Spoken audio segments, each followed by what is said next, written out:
com alegria e muita satisfação que eu recebi o convite e de pronto aceitei, esperando contribuir com os estudos de vocês, na área específica que é a de vocês, falando sobre o tema, conforme acertado. E quando a professora Maria de Lourdes sugeriu o tema, eu propus uma formulação para o título, né, para o convite, e sugeri então isso aí, que foi divulgado, o Império dos Sentidos, a coerção do significante de gênero e sexo no discurso social e sua subversão.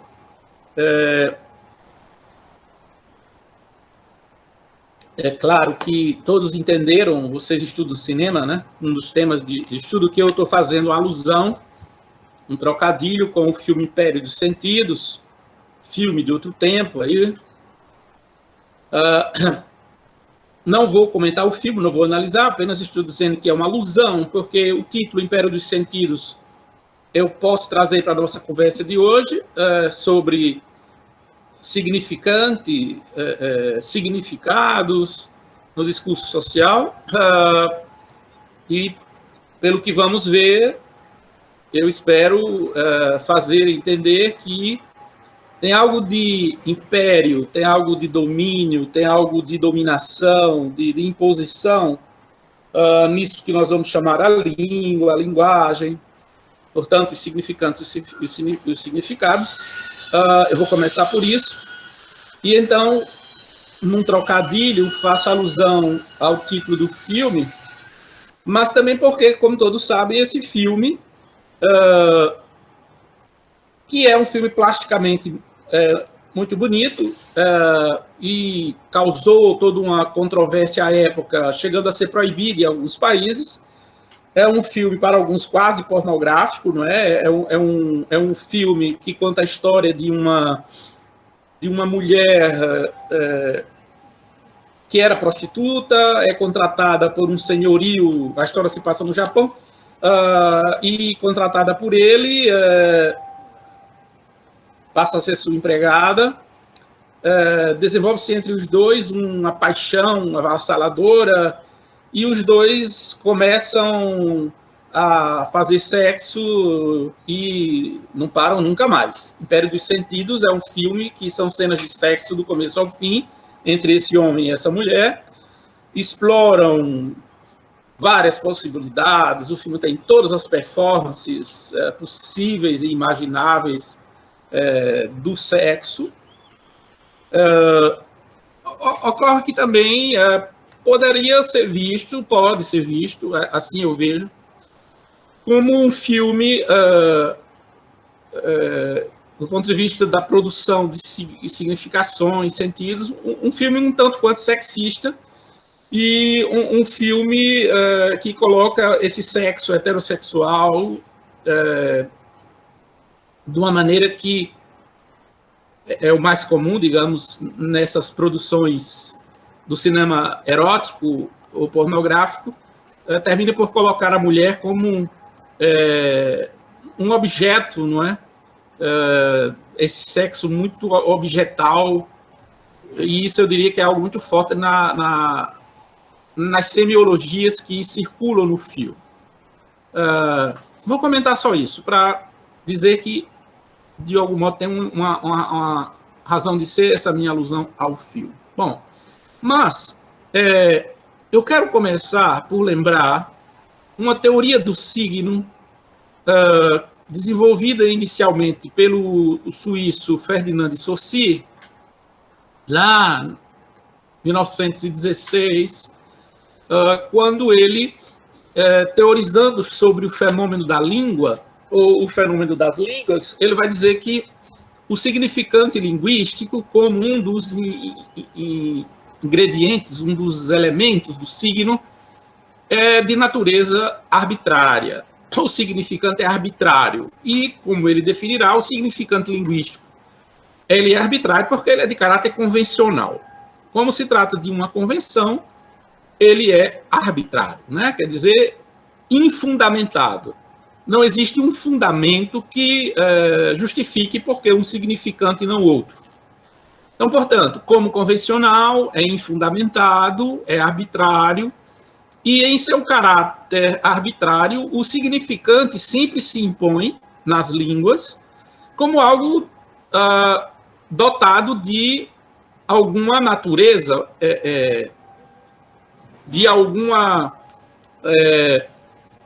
propriedade que o investe dessa qualidade, dessa condição de significante. E o Saussure vai dizer que isso é apenas um efeito, não é?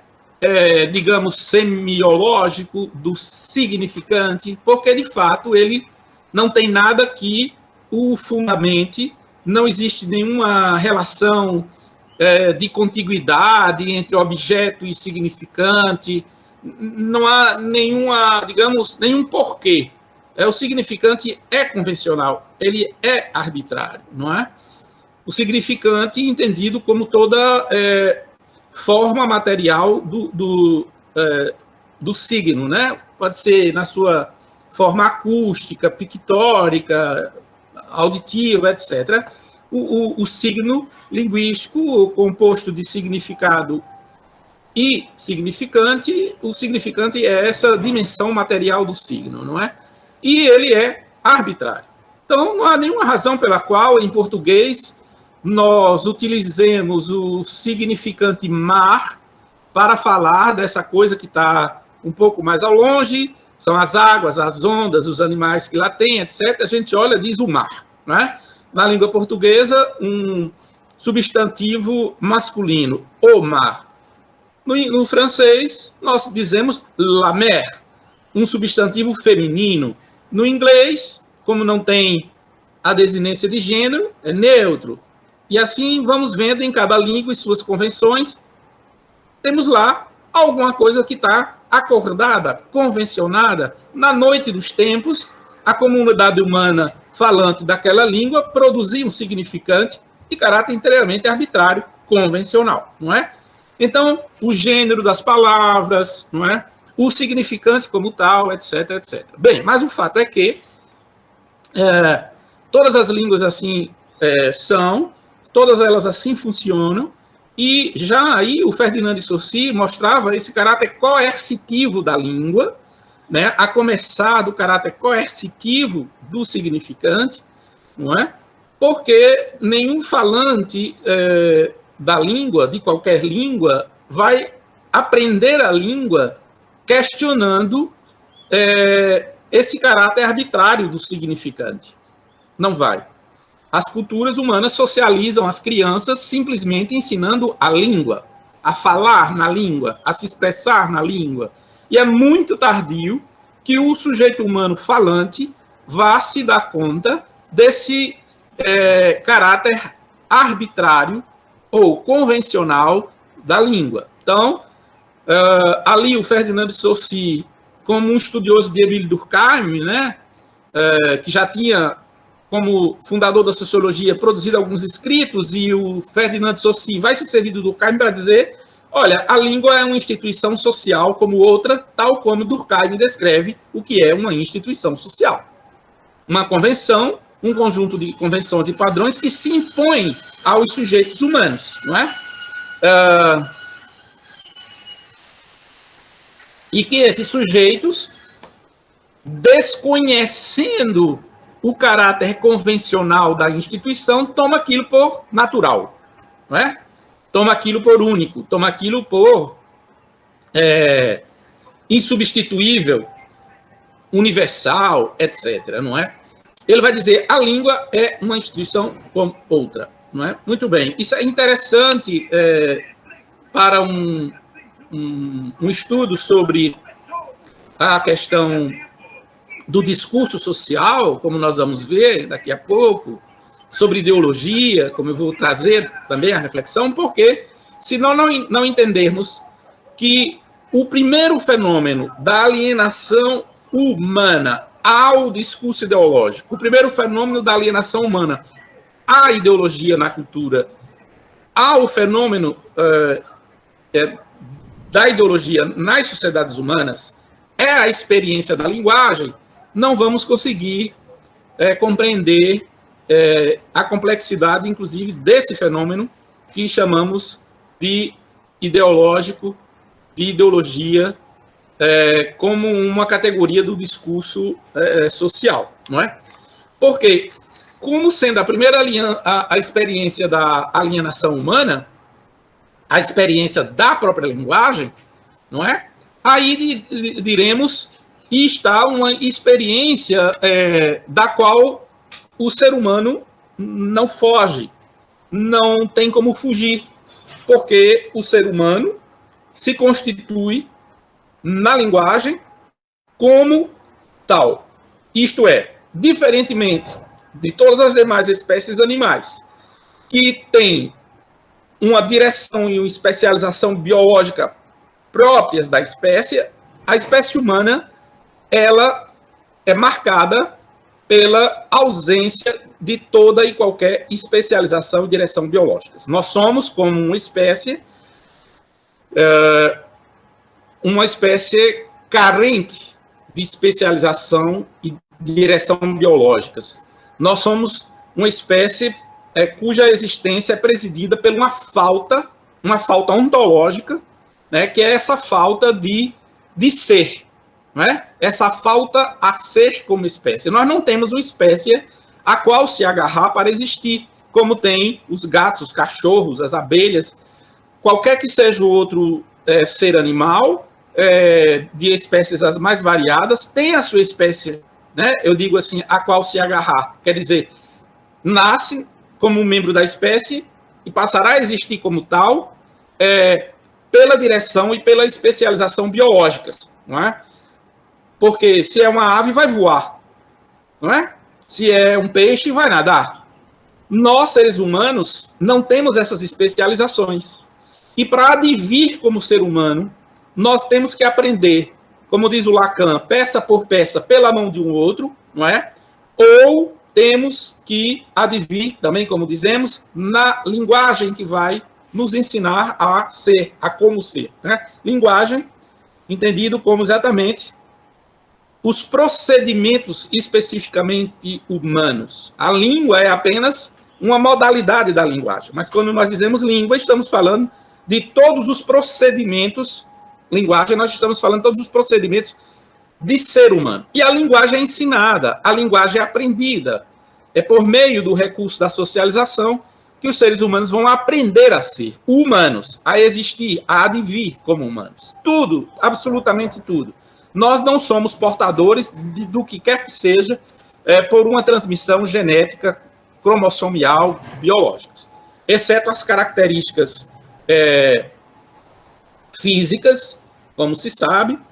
Aqui eu estou falando de ser enquanto ser social, enquanto ser cultural, enquanto ser moral, não é? Nós nascemos com uma compleição física que é a do grupo a qual pertencemos, não é? Variando aí na espécie Homo sapiens sapiens atual esses grupos. Ocorre que quando nós falamos de ser humano, nós não falamos de existir na condição de mero exemplar biológico da espécie. Ser humano é ser social, ser moral. Esse ser social, esse ser moral, não existe como um ser in natura. Não há qualquer ser humano in natura. Não há natureza humana. Essa ideia de natureza humana é uma ideia de uma tradição filosófica, metafísica, que foi toda colocada abaixo depois do Nietzsche, depois do Heidegger, depois de Sartre, ou seja, na filosofia moderna contemporânea, a crítica, a metafísica da natureza humana já colocou por terra todas essas ideias. Embora hoje a gente escute gente falando de natureza humana 3x4, né? Mas isso ou é o discurso ideológico, que precisa falar de natureza humana para fazer aquilo que o discurso ideológico pretende, ou são leigos da ciência, digamos assim, não é? Então, como o ser humano é esse ser cuja existência é presidida por uma falta ontológica a ser, nós nos constituímos graças ao trabalho de instituições sociais sobre nós. E uma delas é a língua. O Gilles Deleuze chega a dizer que, diferentemente dos animais que têm instintos, o ser humano, porque não tem instintos, cria instituições. Não é? Cria instituições. Justamente, que é ali onde faltam os instintos na espécie humana, o humano produz as instituições que vão fazer o ser humano existir. Uma dessas instituições, a língua. E, como dizia, essa língua, como Saussure descreveu, constituída de uma dimensão arbitrária convencional, ela vai coagir o falante a falar naquela língua, desconhecendo o que lhe funda. Vai coagir o ser falante a usar significantes tomados por naturais, desconhecendo completamente o seu caráter arbitrário. Não é? Muito bem, mas é nessa coerção do significante que aprendemos a falar. É nessa coerção do significante que falamos e interagimos. Eu estou aqui, enquanto nessa conversa com vocês, tomando um café. Eu falo café. Eu digo, eu tenho em minhas mãos uma xícara. Isso só faz sentido para falantes da língua portuguesa. Se eu falo assim para um falante do chinês que não conhece o português, ele não vai entender nada. Ele sequer vai compreender o que se passa nessa cena, se ele ignorar a língua. E assim qualquer outro. Inversamente, se fosse um árabe dizendo para mim, eu estou tomando chá, e falando em árabe, eu não sabendo árabe, não vou entender nada. Por quê? Porque ali se acionam significantes que, desconhecidos na minha socialização, eu não vou compreender nada. Não tem compreensão possível. Porque, embora eu faça assim e mostre uma taça, é possível até que alguém de outra língua imagine, porque o objeto poderá ser quase o mesmo ou o mesmo, que eu estou tomando algum líquido. Pode ser chá, pode ser café, pode ser suco, embora numa xícara, etc. Bem, mas tudo aí numa imperfeição, porque não tem o acesso àqueles significantes que possam traduzir o que é a cena, não é? E para você ter os significantes, você precisa de uma socialização. Ou a primeira socialização, ou a segunda socialização. Ou uma socialização primária, ou uma socialização secundária, que dê acesso aos significantes com os quais você se move na língua, não é? Então, a língua não faculta adesão. A língua não faculta adesão. Ela obriga a você falar nela. Você não vai, de maneira alguma, conseguir socializar uma criança que chegue ao mundo dizendo para ela, olha, pequeno, isso é uma xícara, mas isso é porque na noite dos tempos a comunidade humana falante do português convencionou que esse é o signo. Mas você pode dizer, verra, o garotinho vai pirar. Não vai dizer, para, eu não estou entendendo nada. Ou não vai falar isso ainda, porque está começando a aprender. Não vai entender, não vai aprender, não vai fixar. Porque não vai haver coerção. E não vai haver interiorização. Não tem como.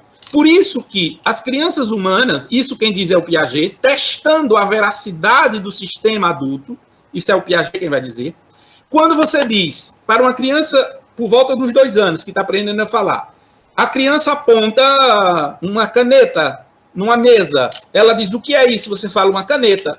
A criança, isso quem já viu, quem conviveu com criança sabe, a criança diz, o que é isso? E repete.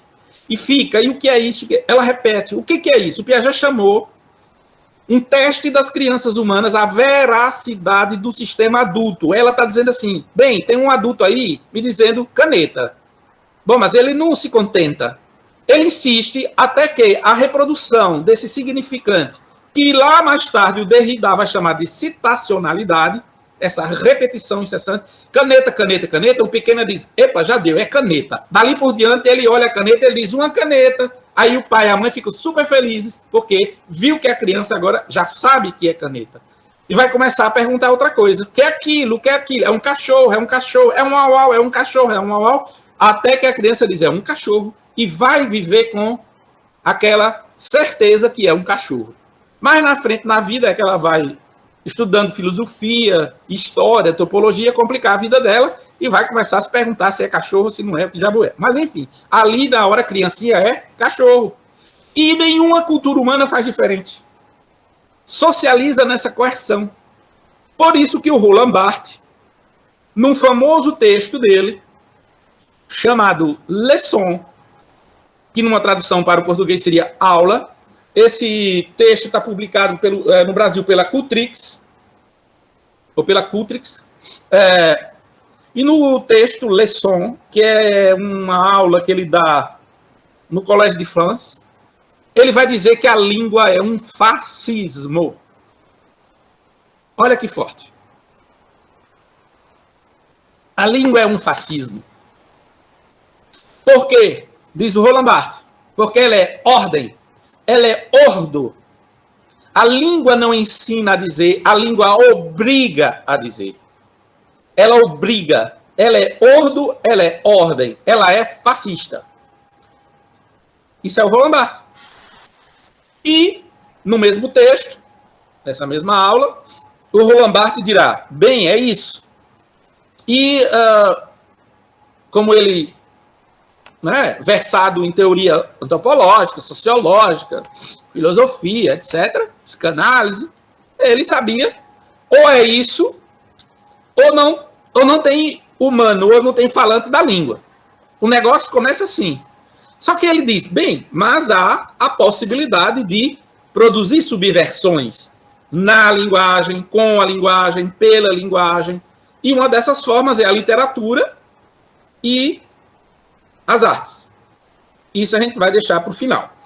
Tá ok? Mas assim, tá lá ele dizendo, é fascismo, porque é ordem, não é? Tem uma violência nisso, não é? Tem uma violência em aprender a língua, em aprender a falar, que é a violência do arbitrário cultural, não é? Similarmente, eu quero trazer para vocês aqui um conjunto de pensadores, autores, reflexões em diversas áreas do conhecimento, que se juntam todas para falar desse mesmo fenômeno, não é? Então, similarmente, nós vamos ter um Pierre Bourdieu fazendo uma sociologia da cultura, dizendo todo o tempo que é cultura. Cultura é um arbitrário. E vai cunhar o sintagma arbitrário cultural.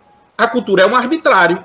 Ela é de caráter convencional, ela se organiza como um sistema simbólico, é uma verdadeira máquina de produção de simbólico, de significação, de representações, etc., não é?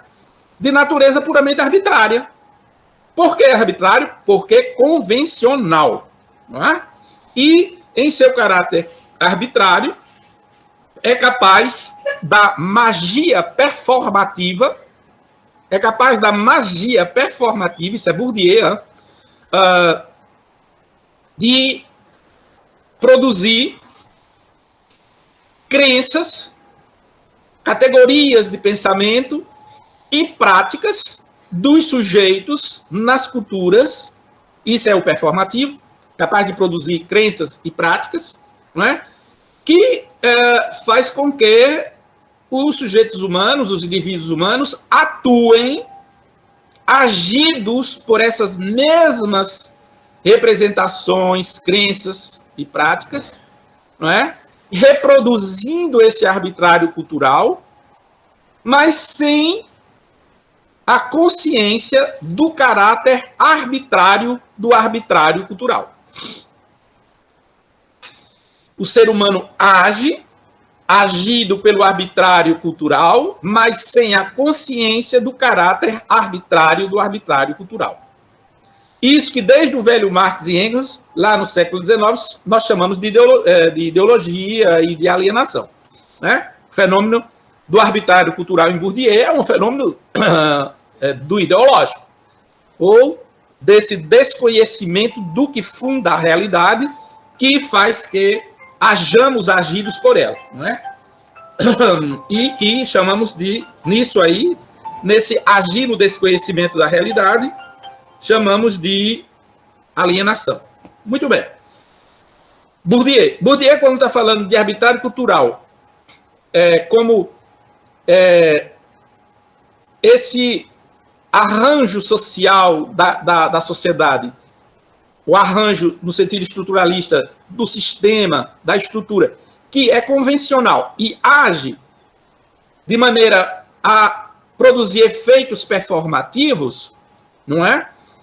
Está, de novo, como um herdeiro dessa linguística saussuriana, em que tem um significante que opera no sentido de fazer a gente dizer, não é? Dizer e fazer, sem a consciência do caráter arbitrário do significante.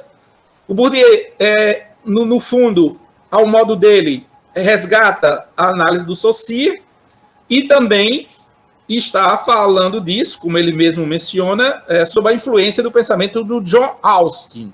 O John Austin, que é um teórico austríaco que escreve o famoso livro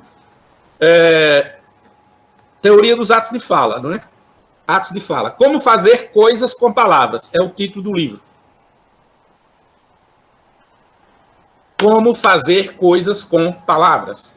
Esse texto do Austin, um texto muito célebre, que o Bourdieu cita uma enormidade de vezes em suas obras, e que a Judith Butler retoma também fortemente para produzir a teoria de gênero, que eu vou falar mais adiante. Então, eu estou fazendo essa cadeia assim de autores para poder mostrar como tudo isso se produz, né, como reflexão num encadeamento e em apropriações que não são puras novidades, não é? No meu ensino, eu faço questão absoluta. O Danilo está dizendo que tem edições do Austin que diz quando dizer é fazer. Sim, é uma outra tradução possível. Quando dizer é fazer. Mas a tradução literal do título em inglês é como fazer coisas com palavras. Muito bem. Eu estava dizendo, eu faço questão absoluta no meu ensino de fazer que estudantes e não estudantes saibam de onde vêm as coisas. A origem de certas ideias e reflexões. Porque não há coisa que eu antipatize mais do que apresentar certas elaborações teóricas atuais como coisas que seriam criações do autor que está escrevendo, falando, e apaga-se todos os vestígios de uma produção anterior. Então, assim, eu costumo dizer, não existe Butler sem Foucault, Butler sem Freud, não existe Butler sem Austin, não existe Butler sem Bourdieu. Embora diferenças entre os autores sempre vão existir. E se fica explorando essas diferenças, isso é absolutamente legítimo.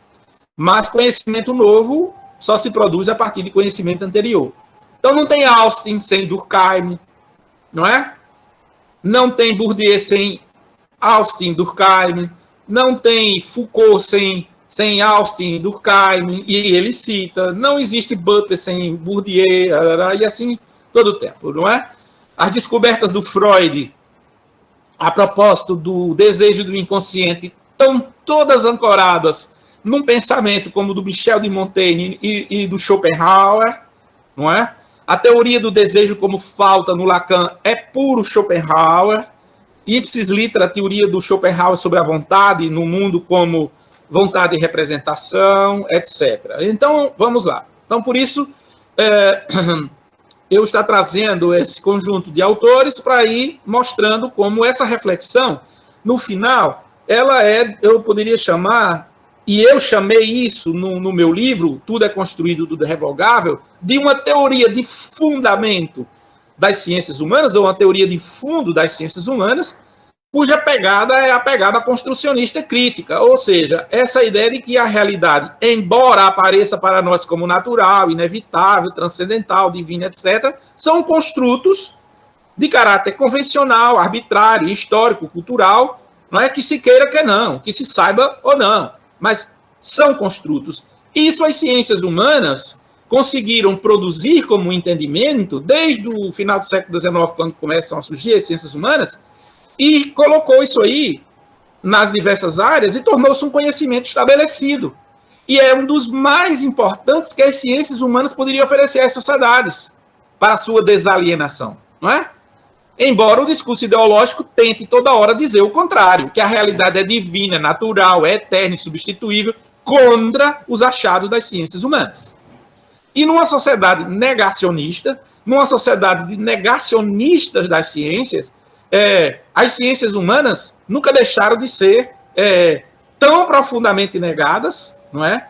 Por, eu diria, consequências epistemológicas e políticas maiores do que o impacto das ciências experimentais sobre a vida social e a vida política e moral.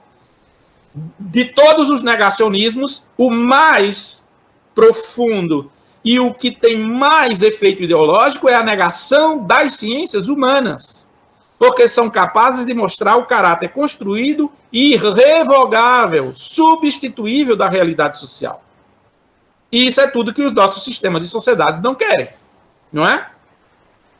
A briga se a Terra é plana, a Terra não é plana, se tem gente dizendo que ela é plana, é a coisa mais ridícula do mundo, e do outro lado nós dizemos kkkk, a Terra é geóide, nem é plana, nem é redonda, seu ignorante. Isso tem uma coisa importante do ponto de vista de educar a sociedade no conhecimento científico, mas não tem o impacto político e moral que tem as ciências humanas dizerem as desigualdades sociais não são naturais.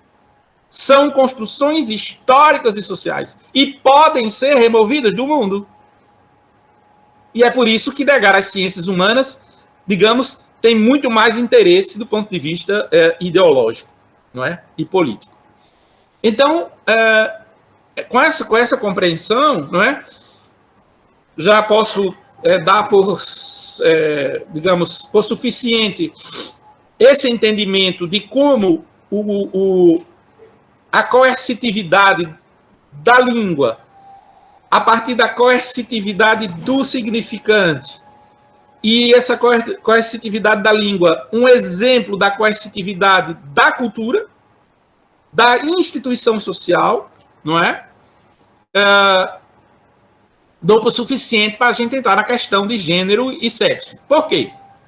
Porque, como acabei de dizer, as instituições sociais, culturais, históricas, humanas, são todas construtos, são todas epocais, são todas instituições que surgem e desaparecem. Algumas podem até durar muito, mas porque duram não significa dizer que são eternas. E porque duram não significa dizer que sejam naturais, inevitáveis, necessárias. Essas são categorias do discurso ideológico, né? Então, muito bem. Como a cultura é coercitiva, toda ela, e a cultura opera por coercitividade, certo? E essa coercitividade ela é performativa, ela produz práticas, ela produz comportamentos. Voltando às teses, às asserções do Austin, poderíamos dizer que a cultura tem força ilocucionária, isto quer dizer, tem eficácia junto aos sujeitos, no sentido de produzir efeito sem lapso de tempo, ok? Então, está ali, a cultura diz, e os sujeitos estão agindo por elas. É assim, ou não vai existir como sujeito humano, membro da sociedade, e vamos ver que vai sim existir, vamos ver que vai poder sim existir, mas sob designações sobre o efeito de outros significantes que, visando evitar a deserção social, começa a nomear esses que fogem à coerção de coisas as mais diversas. Anormais, patológicos, etc, etc, etc, etc. Queer, como vamos ver daqui a pouco. Então, são muitos os casos de transgressão, são muitos os casos de deserção, são muitos os casos da heresia, da ruptura, da crítica. Claro, isso em todas as culturas, inclusive, mesmo aquelas mais homogêneas. O fato é que, como a cultura funciona por coerção, as culturas humanas, diz o Durkheim, agem para evitar sua desintegração, agem para produzir sua coesão e agem para evitar, como diz o Bourdieu, o heresiarca. Isto é, as culturas humanas não agem para produzir deserção, agem para que todos se comportem como bons soldados nas fileiras do seu exército. Não querem deserção. Então, o comportamento heresiarca, herege, dissidente, transgressor, as culturas procuram maneiras de punir, inibir, não é? E isso começa outra vez com o uso de linguagens, né? Começa pelo uso de discursos até ao nível de promover o que a Butler vai chamar do dano linguístico. Até o nível de produzir o dano linguístico. Porque é pela língua, outra vez, que vai vir essa tentativa de impedir a deserção.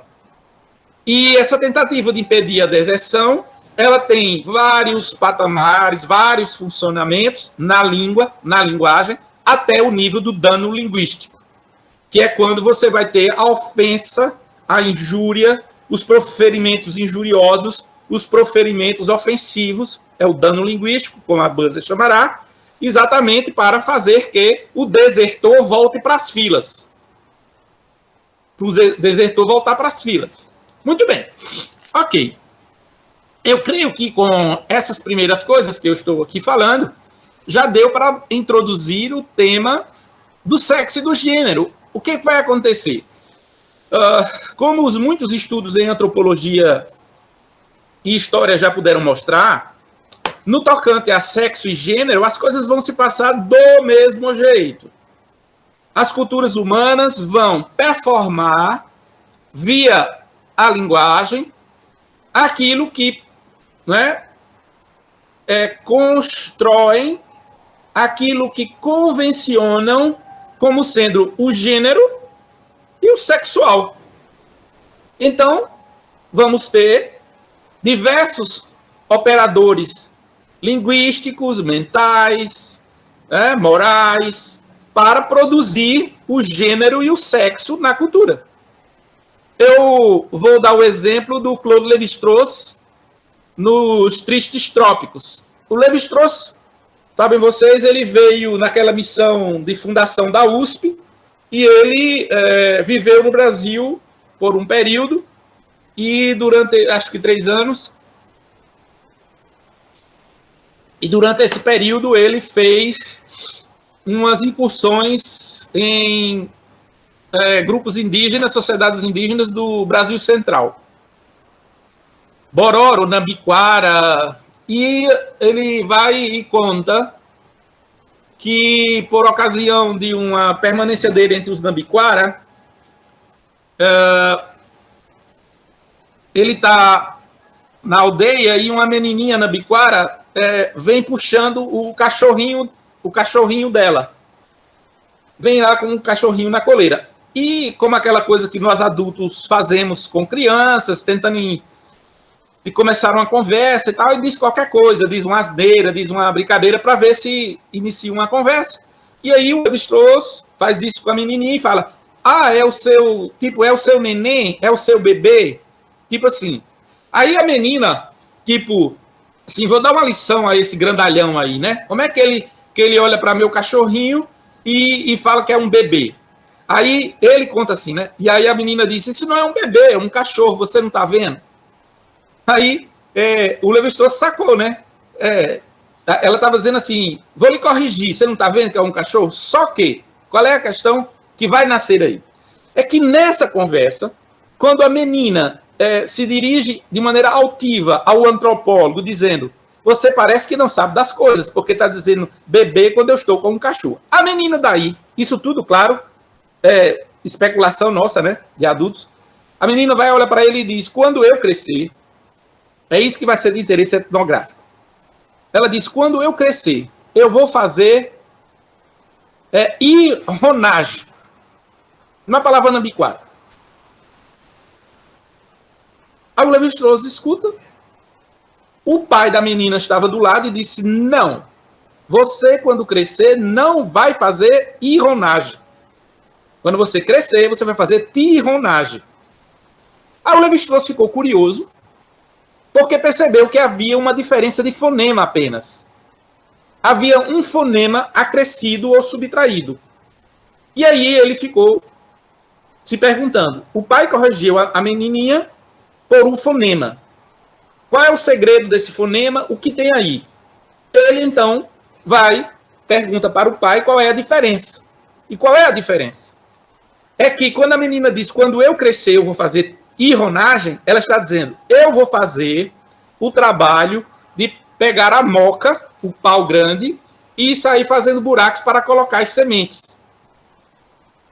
E o pai diz, não, você não vai fazer isso, você vai fazer tirronagem. Com o fonema acrescido, qual é a diferença? É que é outro trabalho, não é o da moca para furar buracos para a agricultura. É o trabalho de, com pequenas varetinhas, matar pequenos animais, inclusive lagartos, que faz parte da culinária nambiquara. O Levi-Strauss, então, está nos revelando o que aí? Que a criança tropeçou num fonema e o pai imediatamente a corrigiu, na idade que tem que corrigir. Porque ali não era apenas o tropeço em um fonema, era um tropeço nas normas de gênero. Ela não podia estar dizendo que quando crescer ia fazer trabalho de homens. Esse trabalho da moca é o trabalho dos homens na cultura nambiquara. O Levi-Strauss diz, eu fiquei com a curiosidade de um fonema. Ali tinha um fonema que estava presente ou ausente, a depender da palavra. E na descoberta do que o fonema introduz ou subtrai, o que vamos ter ali é uma cultura revelada. É toda uma cultura revelada. E essa cultura com suas normas de gênero. O que fazem os homens, o que fazem as mulheres. Portanto, então, a socialização na língua não é apenas a socialização na língua, é a socialização na cultura. O gênero é assim aprendido. Não é? E o gênero assim aprendido vai ser transmitido, o gênero vai ser performado. Não é? Isso, a pesquisa etnográfica mostra aos montes. A quantidade de pesquisas que se faz desde os primeiros anos, já na segunda metade do século XIX, com antropólogos viajando para partes diferentes do mundo e fazendo pesquisa, é uma quantidade fabulosa, não é? Temos a Margaret Mead, lá no começo do século XX, fazendo pesquisa sobre essas construções de gênero em sociedades não ocidentais. A Rue Benedict, também produzindo conhecimento sobre produção de gênero. E, seguidamente, né, até nossos dias.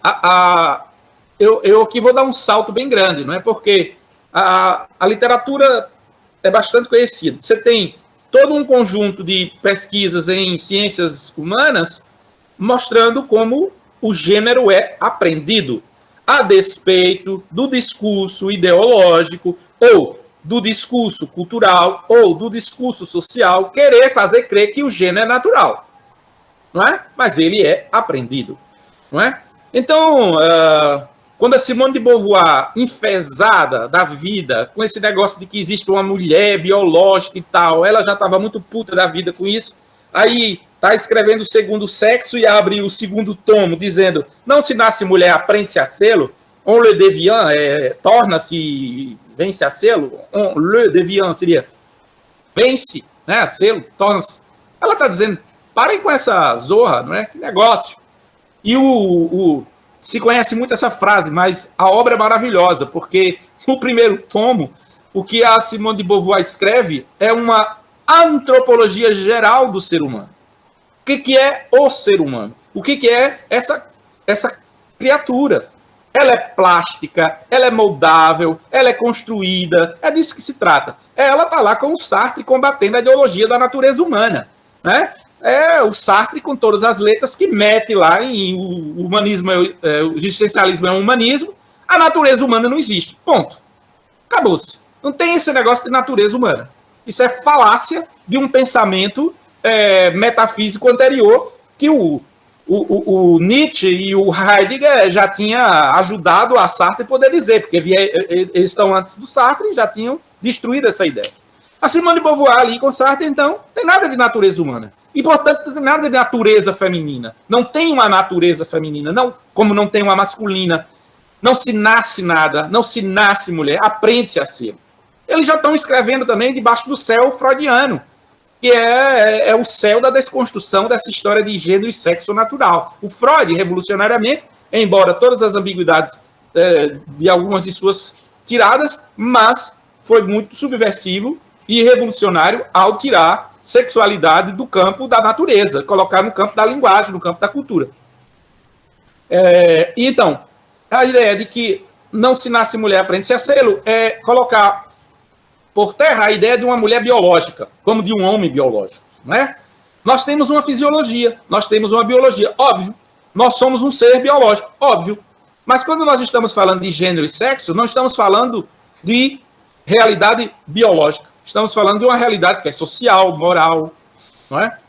Cultural, subjetiva, psicológica, etc, etc. E então, nesses termos, toda uma produção intelectual do fim do século XIX para cá vem mostrando isso todo o tempo. Há uma construção de gênero que vai sendo repassada, reproduzida, aprendida, até chegarmos a uma Judith Butler, depois do Foucault, mas eu volto ao Foucault mais adiante, até chegar a uma Judith Butler hoje e dizer também muito enfesada, né? Que negócio é esse, de novo, de gênero natural? Não existe gênero natural.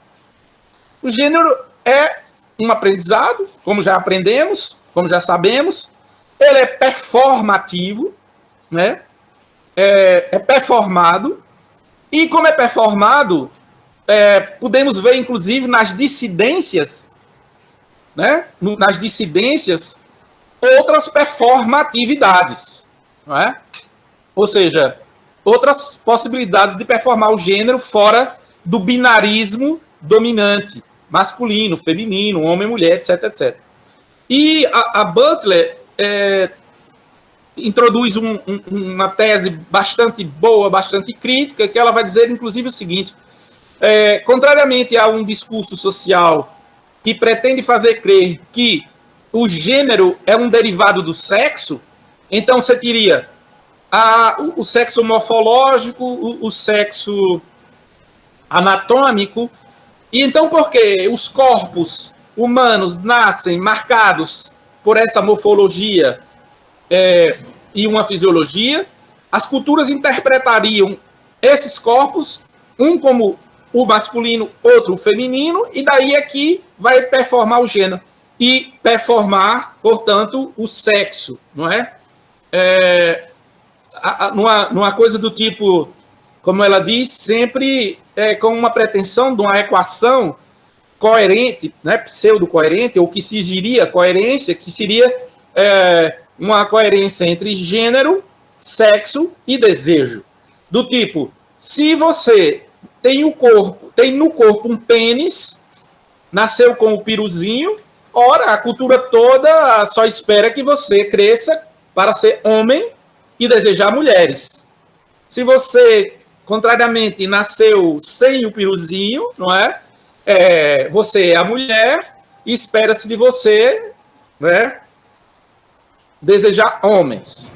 Então, essa coerência esperada, ou que ela age coercitivamente sobre todos, não é? De maneira a fazer que ela exista, não é? Então, a Judith Butler vai dizer, produzindo-se a ideia que o sexo, pensado como o morfológico e o anatômico, determinam o gênero. Ela diz quando é falso. É rigorosamente falso. É definitivamente falso. É o gênero que vai fabricar o sexo. É o contrário. É o gênero que vai fabricar o sexo. E o que quer dizer isso, nos termos da Butler? É que justamente a hora que a cultura olha para o corpo e diz, aqui está o peru, está o homem, está fabricando o gênero e fabricando o sexo aí. Então, não é o sexo que determinou o gênero, é esse gênero que é construído nessa discursividade, peru, homem, homem heterossexual, aí você tem um gênero que está sendo designado, atribuído, e a força da coerção desse gênero atribuído, um sexo que se tem a expectativa. Então ela diz, não é o sexo como morfologia e anatomia que produz o gênero. Não. É a máquina de fabricação do gênero, a máquina cultural social de fabricação do gênero, que vai fabricar o sexual. Vai coagir os corpos para um sexo. E no final das contas, como estamos em sociedades onde prevalece a heterossexualidade obrigatória, o que ela vai dizer é, no final das contas, vamos ter uma sociedade que funda o gênero no binarismo homem-mulher, e esse binarismo ele vai funcionar coagindo os corpos, produzindo sexualidades. E sempre com a expectativa de que resulte ele heterossexual. Não é? Essa é uma contribuição importante da Butler. Então, sob a coerção do significante de gênero, masculino, feminino, homem e mulher, produz-se uma sexualidade binária, também binária, e além de binária, única, não é? É sempre heterossexualidade. Um pouco antes da Judith Butler, um ensaísta americano chamado Michael Warner, escrevendo a introdução de um livro que ele organizou, cujo título é O Medo de um Planeta Queer, ou O Medo de um Planeta Estranho, né, como pode ser traduzido queer também. Então, Michael Warner, escrevendo a introdução desse livro que ele é o organizador, ele vai falar pela primeira vez, daí é o criador da palavra no inglês, vai falar de heteronormatividade. Essa palavra que é tão usada, e é preciso que se saiba. O termo heteronormatividade foi pela primeira vez utilizado pelo Michael Warner no introdução ao livro Medo do Planeta Queer. E ele vai chamar de heteronormatividade, como ele mesmo chama, vai chamar a heteronormatividade da ideologia da sociedade heterossexual. O que é a heteronormatividade como a ideologia da sociedade heterossexual? É a ideologia segundo a qual a heterossexualidade é a única sexualidade normal, natural, possível, não é? É a via de expressão da sexualidade humana. Por isso que tem que ser a norma. Heteronormatividade é a heterossexualidade como norma, não é? E isso, na reificação, de significantes ideológicos, não é? Do tipo sexualidade normal, né? Sexualidade natural, são significantes ideológicos extremamente coercitivos, porque tentam fabricar comportamentos fora daquilo que é a realidade dos corpos, que o Freud já tinha denunciado, Foucault denunciou. Simplesmente não existe o que se possa chamar sexualidade natural, porque a sexualidade não é do âmbito da natureza. Não é? Primeiro o Freud dizendo, não é? Depois o Foucault. Para não misturar as coisas, eu vou guardar Freud e Foucault para a sequência. Então, Michael Order, falando de heteronormatividade, denuncia, portanto, na sociedade heterossexual, essa universalização da heterossexualidade, a sua naturalização, não é? E, portanto, fazendo prevalecer uma ideologia que é excludente de toda outra possibilidade de prática sexual, de prática erótica. É claro que o Michael Orner, quando escreve esse texto, que é de 1992, 93, ele já escreve sob a inspiração de duas outras teóricas americanas, estadunidenses, que é a Eve Sedgwick, que escreveu um ensaio com o título Epistemologia do Armário, que é um pouco anterior a esse texto dele. A Eve Sedgwick escrevendo Epistemologia do Armário, denunciando essa condição de clandestinização da vida gay, da vida lésbica, daí a metáfora do armário, é o closet, né? Então, é a vida gay, a vida lésbica escondida no armário. Isso que depois ganhou o mundo e hoje é utilizado na conversação comum, é de uso comum, né? Sair do armário, etc. Ela fala epistemologia do armário, teorizou sobre o armário, não é? E, na verdade, por um mau costume dos teóricos, ao invés dela chamar ideologia do armário, chamou epistemologia do armário. Na verdade, o título tinha que ser ideologia do armário. Não é uma epistemologia. Mas, enfim, o texto é ótimo. Então, Michael Orner escreve já sob a influência desse texto, tanto quanto escreve sob a influência de um outro importante texto, que é o texto da ensaísta estadunidense também, a Adrienne Rich, que é o texto Heterossexualidade Compulsória e Existência Lésbica, que é de 1980, 10 anos antes do texto dele. Esse texto da Adrienne Rich vai denunciar justamente toda uma educação social de homens e mulheres, embora ela dê ênfase à questão das mulheres e da vida lésbica, né? Vai denunciar uma educação social que busca performar a heterossexualidade, né, em todos, de uma maneira obrigatória. Daí ela é chamada heterossexualidade compulsória. E depois dela, todos nós que trabalhamos com esse tema, utilizamos o sintagma de maneira alternada. Ou falamos heterossexualidade compulsória ou heterossexualidade obrigatória. Dá no mesmo. Vocês vão encontrar os dois sintagmas, um ao lado do outro, é a mesma coisa.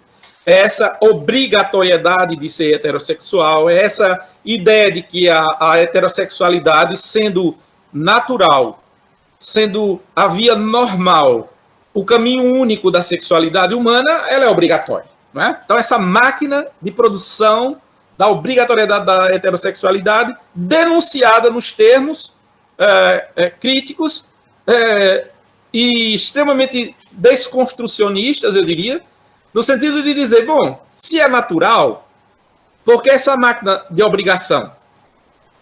É como a Butler vai dizer, que palhaçada é essa? Se o gênero é natureza, por que essa máquina de reiterar o gênero? E se, apropriando do Derrida, ela vai dizer, ora, essa coisa funciona por citação, por repetição. Repete-se tanto, menino é isso, menino é aquilo, que se fosse natural, essa máquina não teria razão de ser.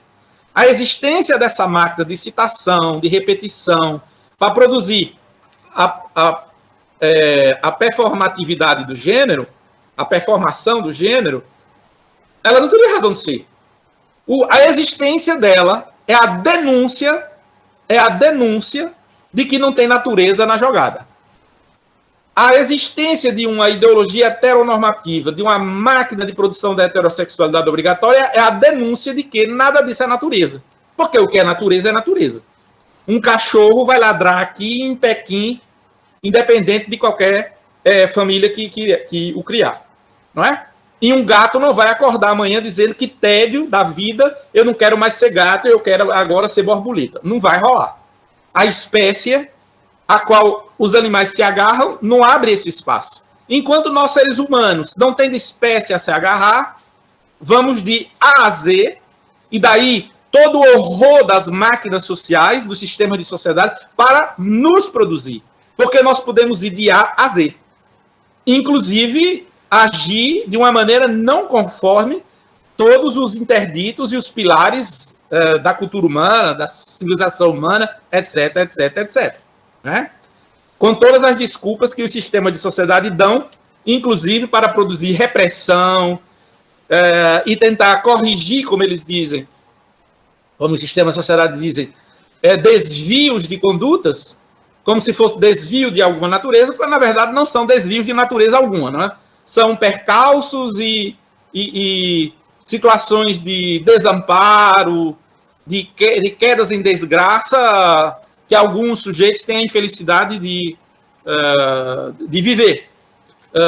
Mas, enfim, não tendo natureza na jogada, dizem Adrienne Rich, vai dizer a Butler, etc., todos nós, o que tem aí na verdade, máquinas para fazer essa coisa existir, porque, do contrário, não iria ter o que se quer ter, não é? Então, ok, então Michael Warner, falando de heteronormatividade, diz isso, é a ideologia da sociedade heterossexual, não é? Que quer fazer da heterossexualidade a norma, não é?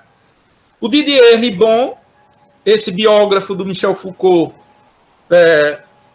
francês, quando escreve o livro dele Reflexões sobre a Questão Gay, é mais um que vai dizer, ora, a heterossexualização da esfera pública em nossas sociedades é tal que, de fato, toda uma educação social termina por fazer crer que a heterossexualidade é a única via da sexualidade humana.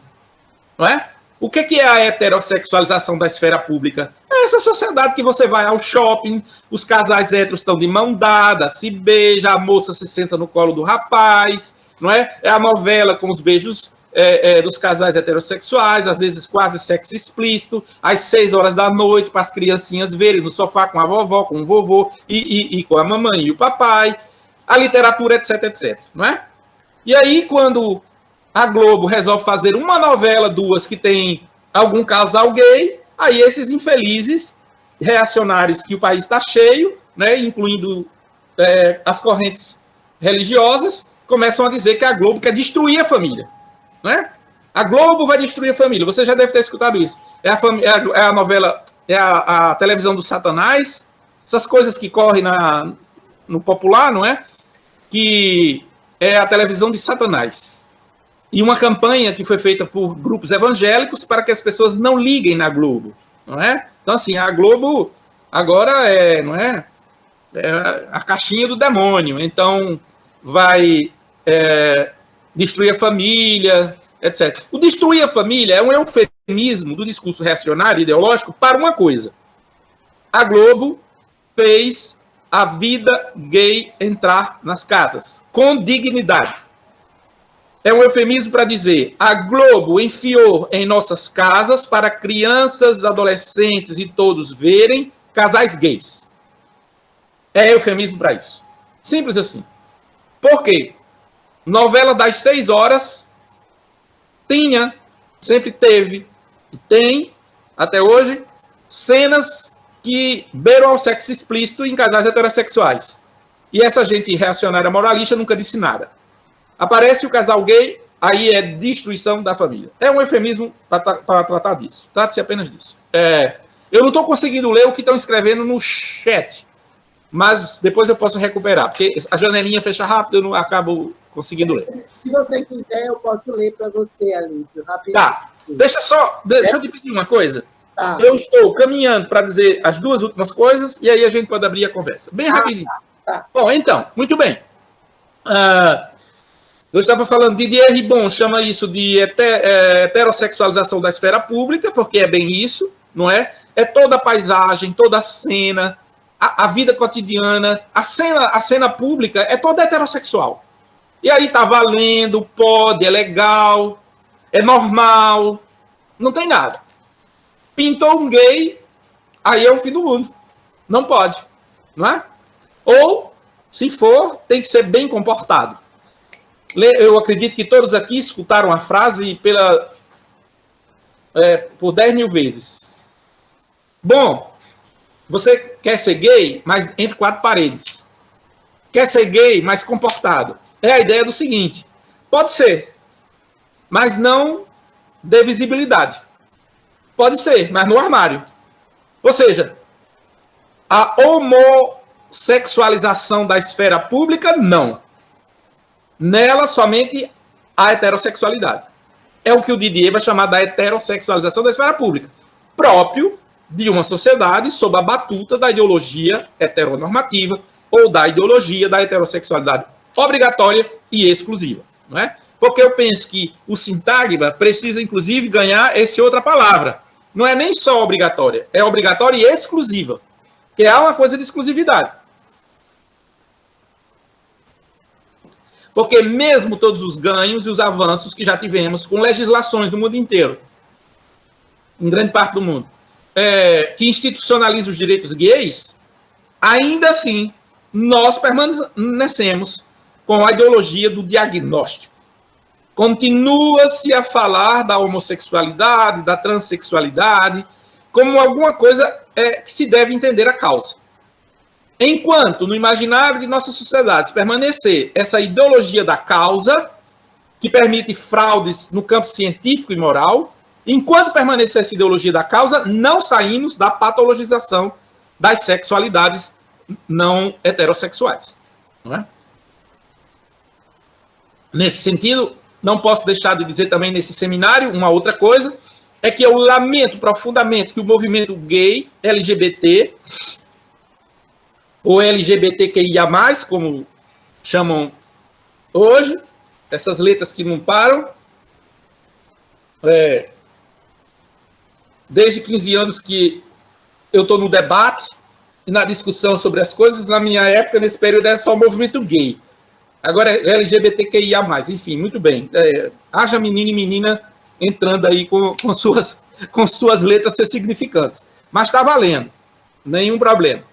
É a mesma coisa, é a mesma luta. É a luta contra exatamente a ideologia da heterossexualidade obrigatória e exclusiva. Enfim, eu estava dizendo, quando nós temos o movimento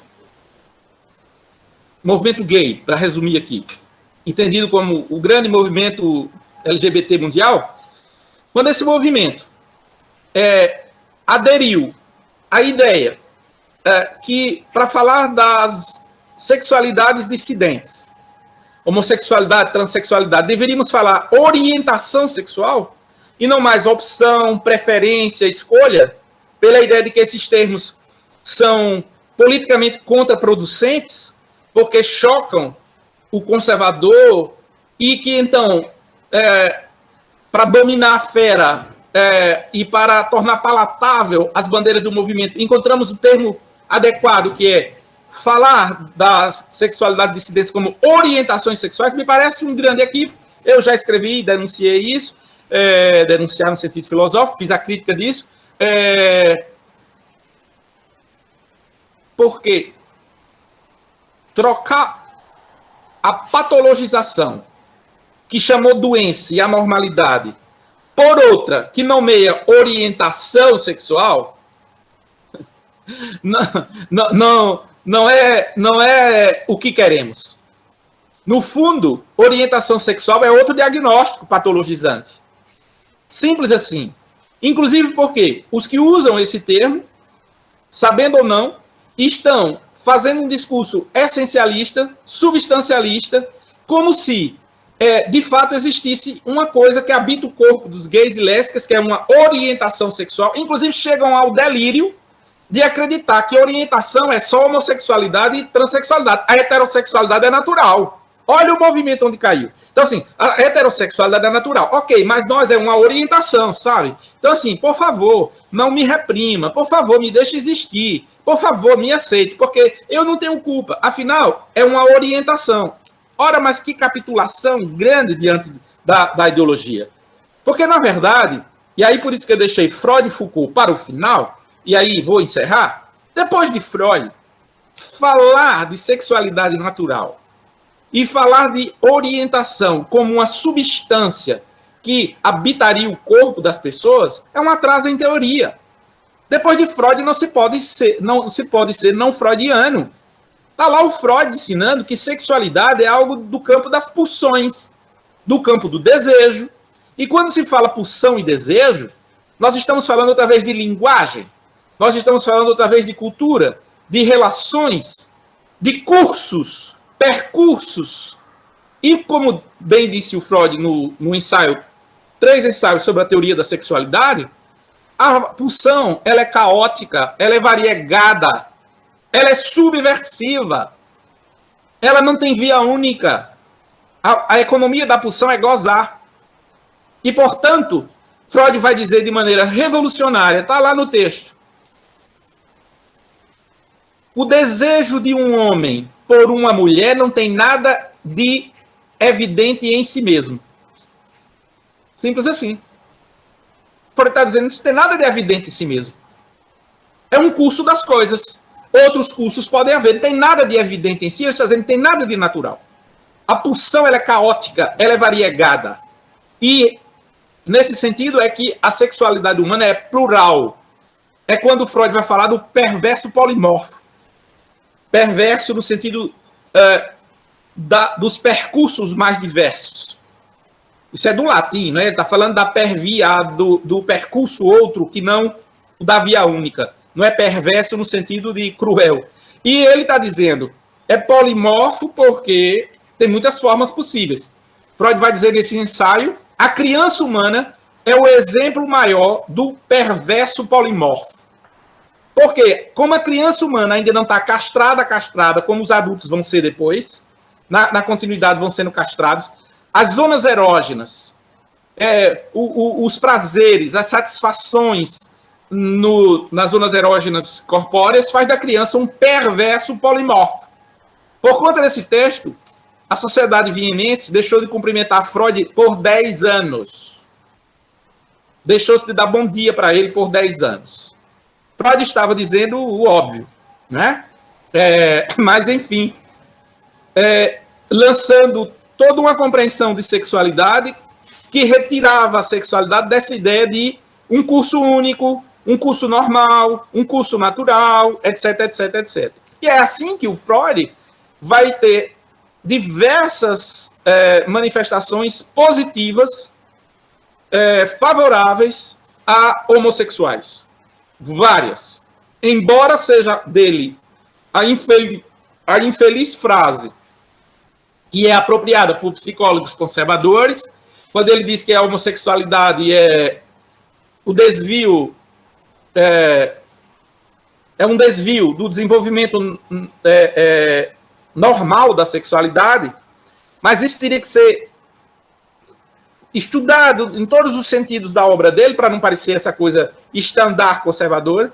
Ele vai dizer isso, ele tem essa frase sim, mas merece uma exegese no conjunto do pensamento dele, mas é o mesmo Freud que vai responder a uma mãe americana que escreve para ele hiperaflita porque o filho era homossexual, e ela, sabendo que tinha esse médico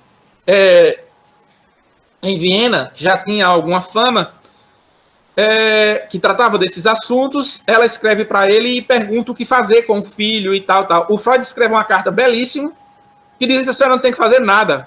Não tem nada de anormal com seu filho. Não tem nada para fazer com ele. Ele escreve assim, é uma grande maldade a perseguição aos homossexuais na história.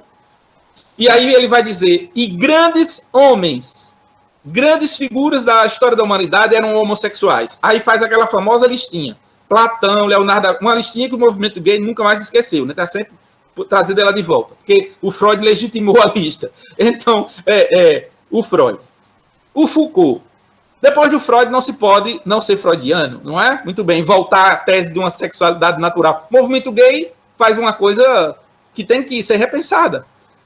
E depois o Foucault.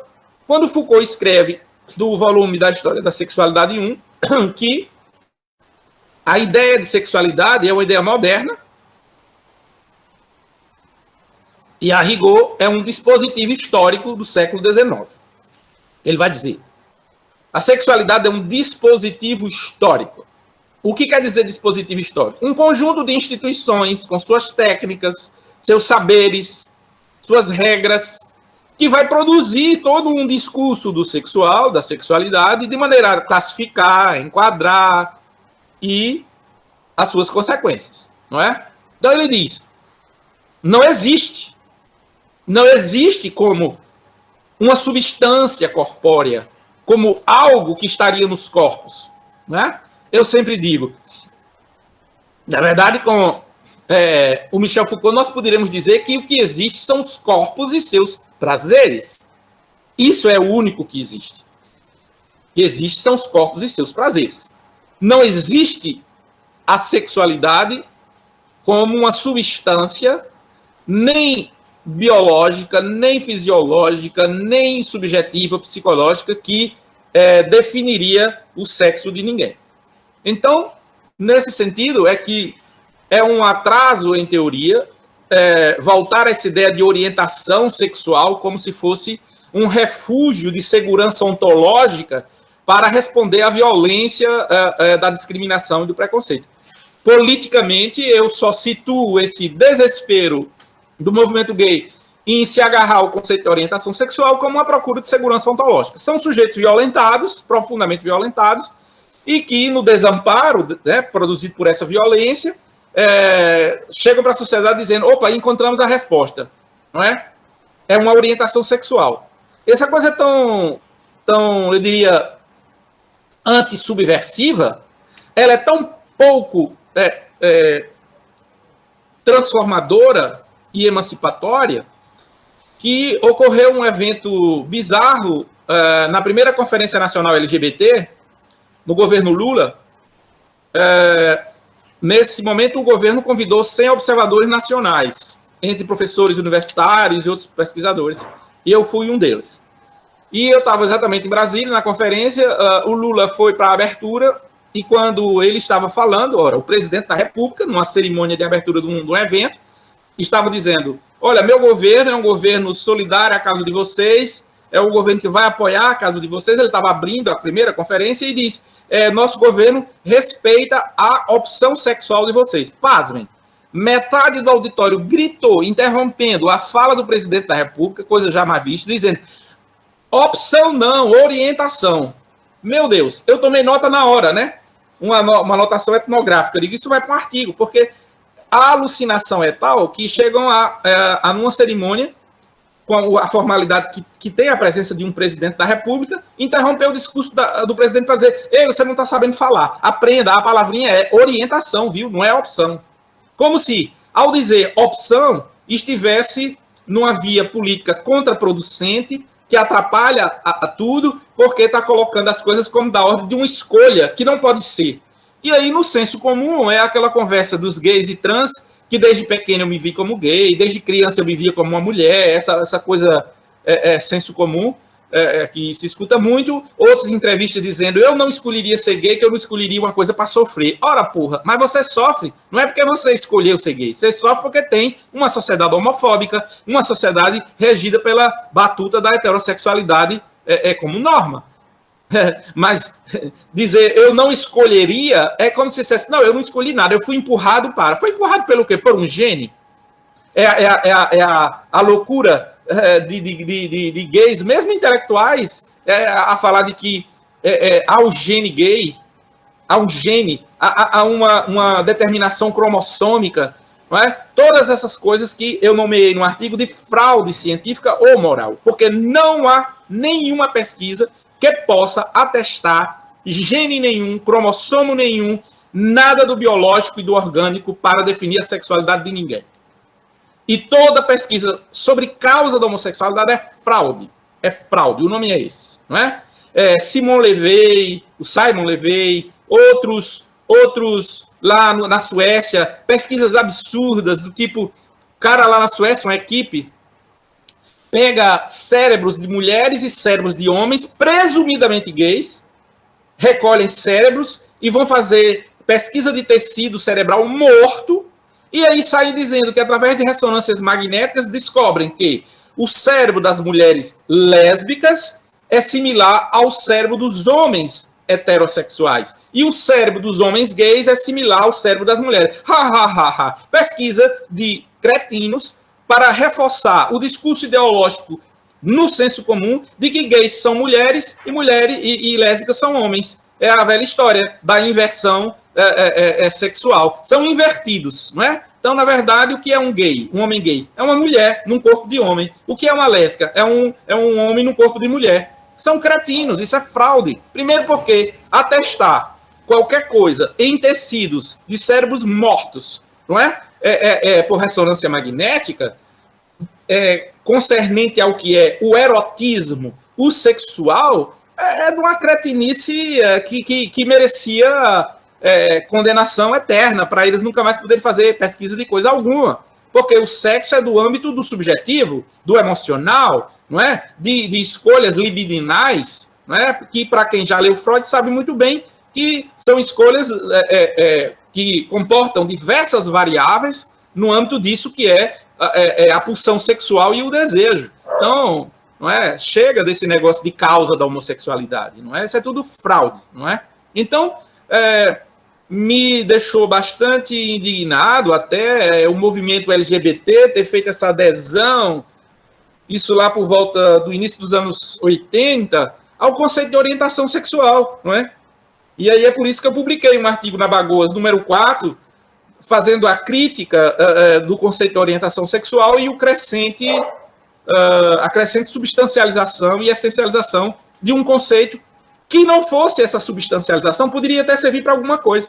Mas, na verdade, é como se fosse um modo de tornar palatável ao conservadorismo bandeiras que teriam que vir de outra maneira. Bandeiras que teriam que vir de outra maneira. De dizer o quê? De dizer aquilo que a Hannah Arendt diz. Após o direito à vida, que é o direito mais fundamental, o outro direito fundamental é o de escolher com quem casar. Quando a Hannah Arendt fala de escolher com quem casar, evidentemente que ela não está falando de casar no sentido do casamento. É ir para a cama, é fazer sexo, é amar. É com quem você escolhe para viver sua vida erótico, sexual, afetiva. É isso. E, portanto, algo do campo da liberdade. Se há uma luta a travar, é no âmbito, nessa arena da liberdade. É nessa arena da desconstrução e da subversão do discurso ideológico social. E não sair por aí com essa história de um certificado. Eu tenho um certificado médico, eu tenho um certificado da psicologia. É uma orientação sexual. Orientação coisa nenhuma. Pelo contrário, né? Como outro dia, participando de um debate, uma menina trans, uma professora trans, colocou algo bem legal, e eu vou citar. Aqui ela diz, na verdade, a orientação que se tem é a orientação da ideologia heteronormativa. É a única orientação que tem. Não é? A dissidência é subversão disso. Não é? Enfim, gente, eu vou parar por aqui para poder fazer a conversa com vocês. Obrigado.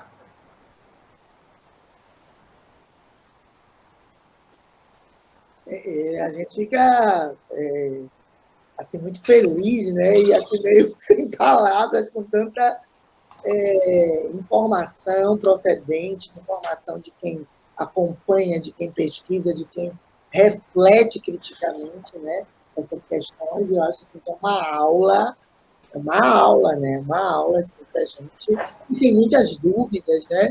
Inclusive, quando a Alípio fala, eu estou pegando só um pouquinho aqui para passar para vocês, de como se fala sobre isso, né? A gente fica com medo, às vezes, de falar alguma coisa, porque as pessoas vêm cá em cima de você, porque você não está usando o termo correto, porque você está falando em opção, falando em não sei o quê, quer dizer, é bem complicado. Eu participei de uma, só para citar, já tem 2 semanas, né? Eu participei de uma mediação, de uma mesa que falava sobre a política de corpos, né? Na dança, lá pela UFBA, e me convidaram, os alunos disseram para mediar e tal, e eu fui, claro, que eu venho lendo, acompanhando, mas não sou uma pesquisadora dessa área específica, mas eu leio, tenho alunos gays, alunos na dança, o que mais tem, né? E que a gente tem que lidar com isso, né? E lidar de uma forma correta, no sentido assim, inequívoca. E aí eu fiquei me preparando lá, porque eu não conhecia os artistas, eu não conhecia as pessoas, e fiquei com muito cuidado com a palavra que eu usava, para não ser mal interpretada ou me colocar numa situação que não era aquilo bem que eu queria. Mas foi tudo bem, porque eu fui e fiz o dever de casa. Mas eu imagino que o presidente passou, né? E a maneira como as pessoas falam, e isso a gente vê também em outras áreas, quando a gente fala de africanidade, de negro, de aspas, disso daqui. Quer dizer, as pessoas caem em cima, assim, vêm em cima, uma coisa, porque ali, me parece que ali falou uma questão inicial, logo na sua primeira introdução ao tema, da questão de você saber a origem das coisas, de saber de onde vêm as coisas. Quem primeiro trouxe esse conceito? Quem primeiro discutiu isso? De onde vem isso e tal? E aí fica pegando um monte de frases de marketing e usando, e quando alguém não fala essa frase de marketing, as pessoas se jogam em cima, né? Então, isso me tocou muito pela minha experiência dentro da instituição, das 2 instituições que eu atuo. Bom, está aberto, né, para a gente fazer perguntas, colocações. A gente, mais uma vez, agradece a presença de todos que estão aqui. Aqui no chat tem várias observações, não sei se a Lívia agora consegue ver, acho que sim, né? A partir de a Stephanie Cunha. A Stephanie Cunha coloca até uma questão ali. Exato. Sobre a propaganda do Burger King. Você viu isso? Isso. Eu acho que a Lívia poderia responder também no chat, e as pessoas podiam acionar a mãozinha, ou falar e perguntar. E, por favor, se apresentem, porque nem todos nós conhecemos todos aqui. Então, a Stephanie, ou qualquer outra pessoa, se apresente, digam onde vocês são, por que vocês estão aqui. Né? Então, assim, é legal a gente conhecer as pessoas, porque a gente já está nessa tela, né, tão distante, a gente não sabe. Eu mesmo não conheço todo mundo que está aqui. Ok? Obrigado.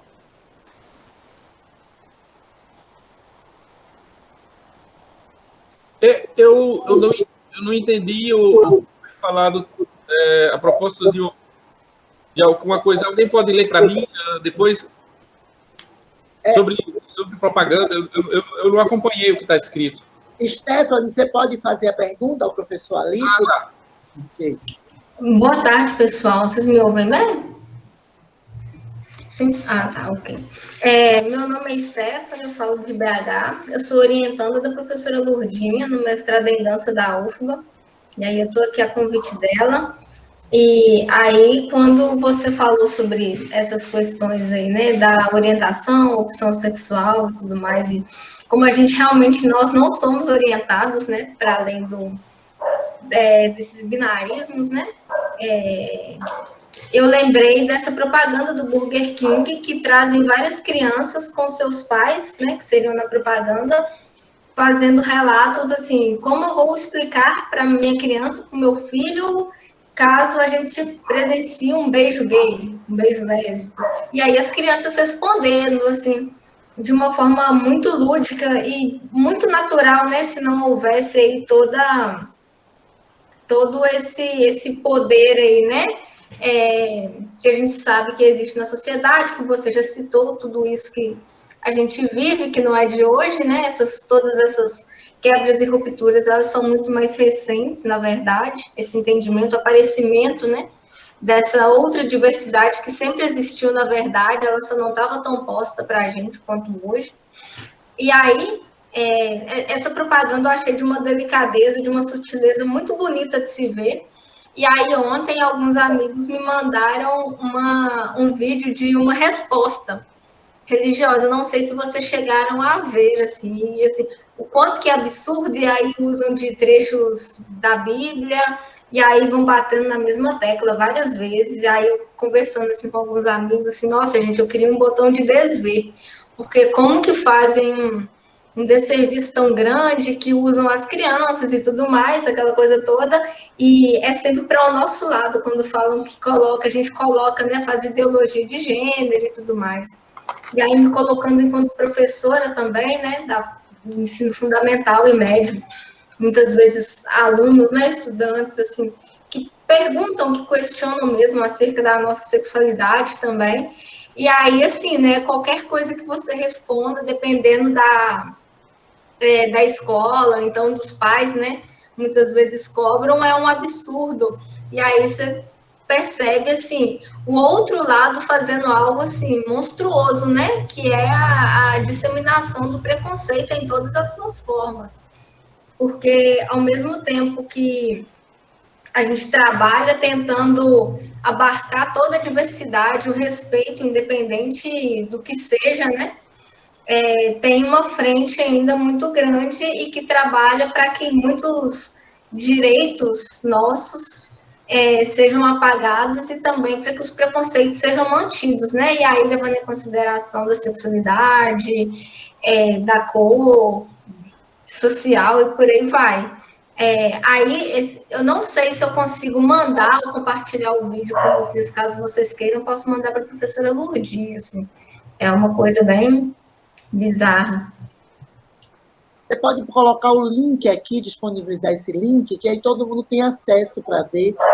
Eu não tenho link, porque me mandaram por WhatsApp, mas eu posso compartilhar com você. Ótimo. Tá? Eu vou te mandar pelo WhatsApp agora, então. Eu vi essa propaganda do King Burger, né? Me pareceu bem simpático, assim, educativo e tal. Né? Surpreendentemente, nós temos empresas que, né, têm iniciativas bastante bacanas hoje. Nós temos visto, né? A Netflix, outro dia, fez uma coisa bem bacana, Boticário, Natura. A gente começa a ver algumas iniciativas que são educativas, né? E eu, diferentemente de alguns, não desconfio dessas iniciativas, como, em geral, alguns falam assim, isso é o mercado capitalista, querendo se apropriar de bandeiras. Olha, veja, eu não acho que seja tão simplório assim, né? Na medida em que essas empresas começam a se engajar em campanhas dessa natureza, elas também reconhecem que esse é um público a ser considerado, não é? E respeitado. Eu confio na seriedade desses grupos econômicos que você sabe que tem um engajamento diferenciado, não é?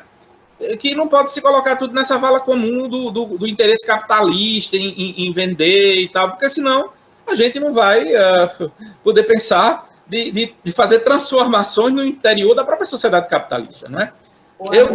Eu repito muito isso aos alunos. Veja, nós estamos numa época histórica cujo modo de produção dominante é o modo de produção capitalista.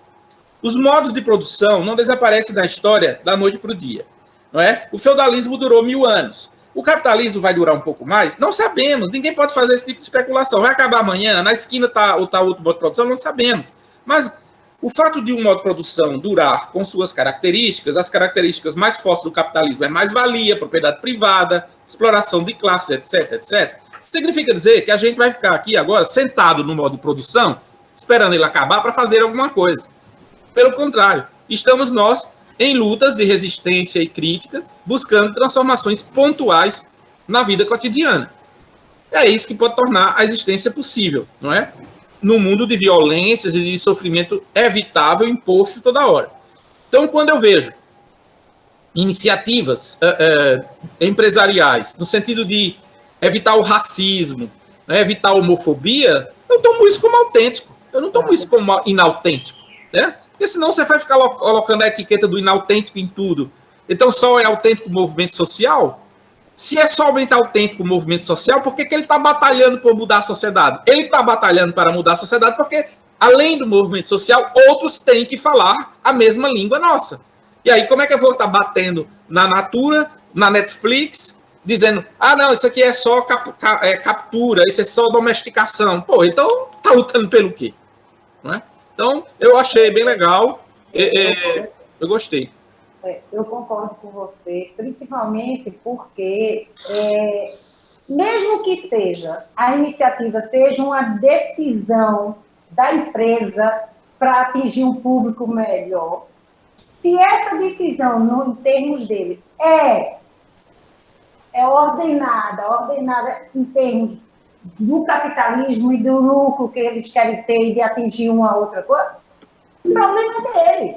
A gente ganha com isso, quer dizer, a sociedade ganha com isso de colocar às vistas e às claras, né, possibilidades de visualizações, que foi o que o Burger King fez. Possibilidades de visualizações e de entendimento na sociedade que o natural não é só o hétero, né, normativo, como você bem colocou. E é interessante, eu vi isso também, minha irmã me mandou a questão da propaganda, mas ela disse que não teve saco nem estômago para ler a resposta religiosa.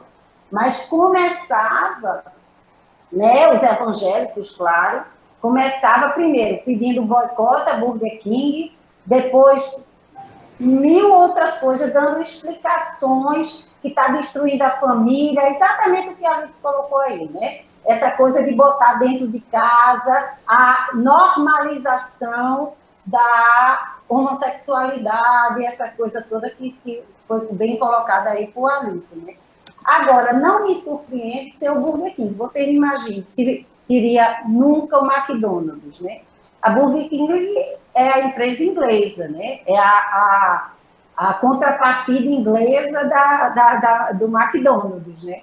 Então, a Inglaterra sempre está muito à frente, mesmo dentro dessa construção capitalista. Claro que a gente não vai ser ingênuo e achar que eles estão fazendo isso por ideologia ou porque são bonzinhos. O que cai também na Globo, ali, porque quando você citou o exemplo aí da Globo, de mostrar, mesmo dentro, né, da norma, de não se expor muito. Tem 6 horas da noite na novela das 6, você vê o casal hétero fazendo até sexo e ninguém se incomoda, mas na hora que é um casal gay, no máximo é um beijinho ou a mão dada, porque... Mas veja, se você pensar que esse mesmo pessoal que está atacando a Globo é o mesmo pessoal que defendia, que chamava a Globo, né, que era o consumismo todo em cima da Globo, porque era da tradição, da família, por conta, né, nos tempos dos anos 80 para trás, por exemplo, né, que é uma empresa muito associada ao status quo, muito associada a quem estiver no governo, ele segue bonitinho, quer dizer, não tem muita crítica, e é muito tradicional, né? E agora eles estão criticando a Globo. Você vê como a coisa está engraçada. Eu acho graça, às vezes, porque... No caso da Globo, eu diria que, como toda empresa, não é uma empresa, no caso, é um grande conglomerado de comunicação que se espalhou para o mundo, não é só hoje no Brasil, não está só no Brasil hoje. Eu diria que tem sobre ela, como empresa, as pressões que existem sobre todas as outras instituições e organismos. A universidade, ela foi sempre uma instituição aberta à discussão sobre a homossexualidade, sobre a sexualidade dissidente? Não, é verdade. Anos 80, eu era aluno da graduação aqui no UFRN, nas Ciências Sociais. O Departamento de Ciências Sociais, à época, tinha 63 professores. E as primeiras iniciativas de discussão sobre o tema da sexualidade, iniciadas por uma professora que chegava dos Estados Unidos, com formação em antropologia, foi extremamente mal vista. E não era discussão sobre homossexualidade, era sobre mulheres, era feminismo. Era a questão de gênero, mas no ângulo exclusivamente do feminismo. E um feminismo ainda bem comportado. E ela vai encontrar num grupo de estudantes, entre os quais eu estava, como um dos estudantes, o único respaldo para começar um trabalho. Isso era anos 80, minha gente.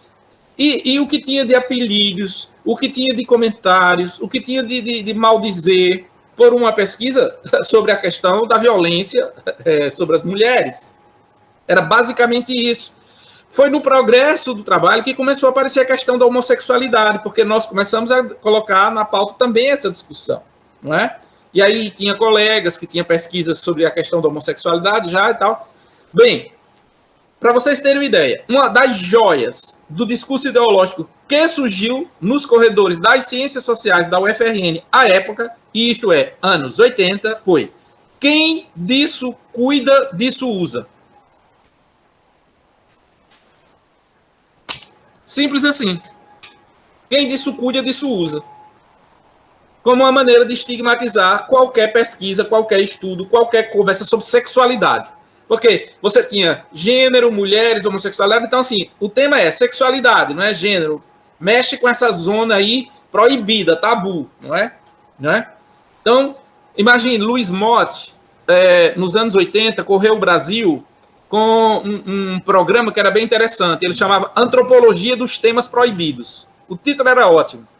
Antropologia dos Temas Proibidos. Luiz rodou o Brasil todinho. E que Brasil? As universidades, para discorrer sobre temas proibidos. Aí tinha homossexualidade, a questão da maconha, o ateísmo. Ele escolheu vários temas, os temas tabus, antropologia dos temas proibidos. Então, ateísmo. Nossa, falar de ateísmo dentro das universidades, que horror, que absurdo. É inimaginável. Você só tem cristão. No máximo pode ter um islâmico, não sei o quê, mas ateu não. Então, o tema do ateísmo era proibido. O tema da homossexualidade, nossa, abominável. Então, assim, outro dia a universidade era isso. Hoje não é mais assim. Pelo contrário, está sendo atacada por estar aberta às discussões. Da mesma maneira, eu não entendo que uma empresa como a Globo, ou qualquer outra, quando muda sua pauta, seja por oportunismo. Existem mudanças autênticas. Se você pegar, por exemplo, o fato de que os dramaturgos, os teledramaturgos da Globo são quase todos gays, são muitos gays, os caras como o Carrasco. Eu estava pensando aqui no Silva, como é o nome dele? Que fez várias novelas sobre a temática gay. Aguinaldo Silva. Aguinaldo Silva. Isso. Então, são gays. E é óbvio que essas pessoas ali têm um nível de militância e de engajamento para fazer que, pela sua obra, isso seja pautado. Então, assim, tem autenticidade nisso aí. Eu não acho que seja oportunismo. A Globo, eu diria, poderia sobreviver sem isso. Agora, são mudanças que vão acontecendo socialmente, empurrada pelos efeitos dos movimentos. Mas temos que estar aberto a isso. Todas as instituições, elas se modificam. A Globo apoiou o golpe de 64. Vai passar a vida inteira crucificando a Globo, que ela é golpista? Isso que a esquerda brasileira fez, e eu dizia, eu profetizei. Na época que o PT e a esquerda atacavam a Globo, tá aí meus alunos, o Danilo tá aí, foi meu aluno. Eu dizia em sala de aula, um dia a esquerda e a direita vão se juntar no Brasil contra a Globo. Não demorou. Tá aí os bolsonaristas chamando o Globo lixo. Tá aí os evangélicos fazendo campanha para ninguém ligar nas novelas da Globo, porque é a televisão do Satanás. Esquerda e direita se encontraram no combate à Globo. Agora, hoje, claramente, ela tá aí engajada no impeachment desse estúpido que virou presidente da República. E claramente favorável a uma sociedade democrática, contra qualquer possibilidade de um regime autoritário. É uma outra geração dos marinhos, tem um conjunto de pessoas dentro da empresa que não são da família, jornalistas, quer dizer, é isso, gente. O que é isso? Por que ficar considerando inautêntico? E esse encontro da esquerda com a direita atacando a Globo não deve nos interessar. Por quê? É um tipo de combate a um meio de comunicação hoje no Brasil que eu diria é o único que sustenta alguma qualidade em programação que educa a sociedade brasileira para alguma coisa razoável. Porque fora da Globo, o que é que tem de televisão? Dos canais abertos, estou falando. Não é? Grupos de evangélicos, controlados por evangélicos. Né? Com todos os erros da Globo, eu prefiro a Globo ligada na casa de todo mundo, com as novelas, com um casal lésbico e gay, a novela das 6, das 7, das 8, das 9, das 10, das 11, da meia-noite, do que televisão como igreja evangélica, né? Educando a sociedade em um pensamento absolutamente reacionário. Né? E ninguém pode estar combatendo a liberdade de imprensa, uma imprensa educativa, enfim, não dá. Isso é coisa de regime totalitário, de gente que flerta com regimes autoritários, não podemos concordar com isso. Então, assim, eu acho que a gente só tem a agradecer.